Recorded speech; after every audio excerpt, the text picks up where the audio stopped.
বান্দরবান সদর উপজেলার ১ নং রাজবিলা ইউনিয়নের উদালবনিয়া ১১১তম জাদি মেলা বিভিন্ন ধর্মীয় অনুষ্ঠানের মধ্য দিয়ে অনুষ্ঠিত হয়েছে। বিস্তারিত senior staff reporter Mohammad Suman খানের পাঠানো তথ্য ও ভিডিও চিত্রে। বান্দরবান সদর উপজেলার ১ নং রাজবিলা ইউনিয়নের উদালবনিয়া ১১১তম জাদি মেলা বিভিন্ন ধর্মীয় অনুষ্ঠানের মধ্য দিয়ে অনুষ্ঠিত হয়েছে। ২ মার্চ রোজ সোমবার একদিনব্যাপী উদালবনিয়ার কৃতক নির্মিত ধাম্মা উইজেয়া প্রেলুং খাইৎসা ছোতংব্রি অর্থাৎ আশীর্বাদপূরক জাদির ১১১তম বার্ষিকী অনুষ্ঠানে ভোর সকালে জাতীয় ও ধর্মীয় পতাকা উত্তোলন, বুদ্ধ পূজা, ভিক্ষু সংঘের পিণ্ডদান, আমন্ত্রিত অতিথিদের আপ্যায়ন, বিকেলে পঞ্চশীল গ্রহণ ও ধর্মদেশনা, উৎসর্গ সন্ধ্যায় প্রদীপ পূজাসহ বিভিন্ন ধর্মীয় অনুষ্ঠানের মধ্য দিয়ে সম্পন্ন হয়।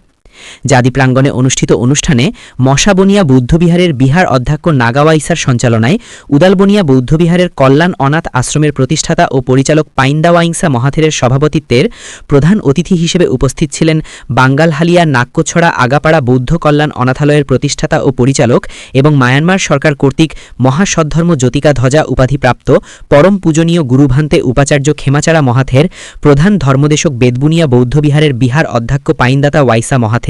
প্রাজ্ঞ ভিক্ষু সংঘ ও সমাজবরেণ্য ব্যক্তিবর্গ সহ ৩ পার্বত্য জেলার ভিক্ষু সংঘ ও বৌদ্ধবিহারের সকল দায়ক দায়িকা ও উপাসক উপাসিকা বৃন্দরা উপস্থিত ছিলেন।